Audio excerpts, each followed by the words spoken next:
Hello beauties, welcome back to my channel. Today we are doing our May favorites. Holy cow, can we believe that May is officially over? I feel like when quarantine started, time went by so slow, but now it's like really fast. And all of a sudden, it's like June. That's crazy to me. That time is just going by so fast, but here we are. If you guys like monthly favorite videos, then be sure to give this video a thumbs up so I know, and don't forget to subscribe because I do upload every Monday, Wednesday, Friday at 5 p.m. Mountain Standard Time. All right, so let's hop into some of my favorites. I have a few here to share. First favorite I'm going to mention is this Too Faced Peach Perfect foundation. I have two different shades. One is Porcelain, which is way too dark. One is Swan. I just got this one in the mail and I like to mix them together. I forgot how much I like this foundation. Now, I did not ever wear the shade Porcelain, particularly because it was just too dark for me.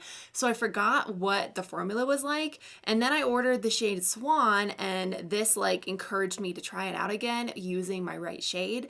And oh my gosh, this is so long lasting. It's so pretty on the skin. It's very soft, very flattering, very photo friendly, very smoothing, all of the things you want in a good like matte foundation, but it does not feel really heavy and mattifying on the skin. I just love how long lasting and how soft it makes my skin look. So this is a huge favorite of mine. If you guys haven't tried this and you have oily skin, you're missing out. It also smells like peaches and sweet fig cream. It's so yummy smelling. So yeah, definitely a huge favorite of the month that I've been wearing a lot. Next is this Wet n Wild Photo Focus Translucent Powder. You guys, I think this might have replaced my Laura Mercier powder for a little while. I've been using this a lot more than that powder. This gives a very soft finish to the skin. It does mattify a little bit, but it's not necessarily a mattifying powder. It does set down foundation very nice. It's only a few bucks at the drugstore, and the container's huge, so I'm like never gonna go through this. I don't know, something about it, the way that it sits on the skin and the way that it sets down my foundation just makes my skin look very blurred. My pores are filled in, my face looks very smooth, and it is very long lasting. I'm wearing it on top of the foundation that I have on today. So I've been using this a ton throughout the month of May. Right, this is a perfume. This is the Dolce&Gabbana Garden Perfume.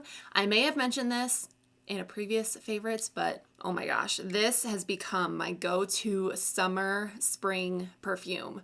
I cannot get away from this scent. It's like warm and floral at the same time, which I don't know how they did, but I just think that this is so flattering of a scent. It stays on my skin for a good amount of time, and I've already gone through a little bit. I'm definitely gonna have to buy the full version of this. I bought a travel spray before I wanted to buy the full size version. All right, next favorite is this Physicians Formula Bronze Booster in the shade medium to dark. This is just a good matte bronzer. I forgot that I liked this. I found it in my collection. I was like, oh, I haven't used this in a while, so why not try it out? And it is just a really good bronzer for this time of year. I think it's dark, but it's not orange or too warm. So I really love this bronzer. I've just been going back to it over and over throughout the month of May. Next is a lip combo that I have, which I may have also mentioned in a previous favorites, but I just cannot stop using this. This is the ZARA Ultimatte Lip in the shade UM01 and the Milani Color Statement Lip Liner in the shade Nude. This is the nude combination of life, and I will never get away from it. It's so pretty together, and it's very long lasting. This lasts all day long on my lips, and it's so comfortable. So I just think that this is like my go-to nude lip combination, and I cannot stop wearing them. In addition to the lips, I also really like the ColourPop Luxe Gloss in the shade Ticklist. I also like Dream Queen, but I don't know where it is right now, which is odd because I never lose makeup, but it'll turn up eventually. But I also like that one too. This I've really loved just putting on top of really bold lipsticks and making it a little bit more nude.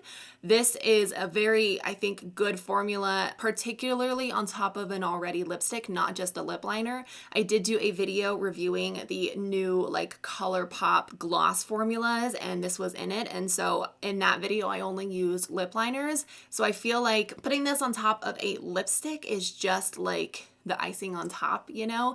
It just makes my lips look so juicy and bigger than they are, and it's very comfortable on the lips, stays a long time because it is more of a thicker formula. It does stay on your lips for a very long time, longer than normal glosses do. So those are all of the makeup favorites. I have two other like lifestyle favorites to share with you. The first is this book. I don't know if I mentioned this in my last, I don't know, favorites. Time is like weird and I don't remember what I'm doing now, but this is the book called The Overstory by Richard Powers. This, I think when I was doing my last favorites, I was still in the middle of it, so I didn't want to mention it. I did finally finish it. This is a big book, you guys. This is 500 pages.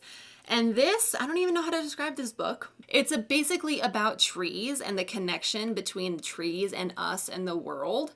On the back, one of the reviews it says, the best novel ever written about trees, and really one of just the best novels ever. Basically, it is a novel that's about a bunch of people's life stories and how they relate to trees and their family roots with trees and how they end up kind of like coming together and, you know, fighting for a good cause. Yeah, and the biggest thing that I love about this book is how it's written. It's not even the stories themselves, it's how Richard Powers writes this book.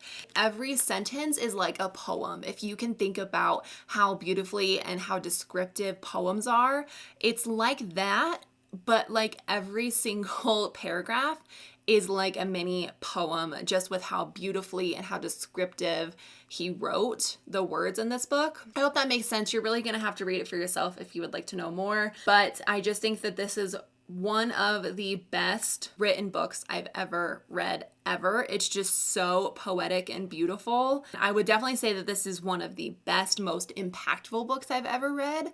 So yeah, I would definitely recommend reading this guy because I really enjoyed it. All right, this is the last favorite I have to share. This is a game. This is called Ravine. It's a crafty and cooperative card game.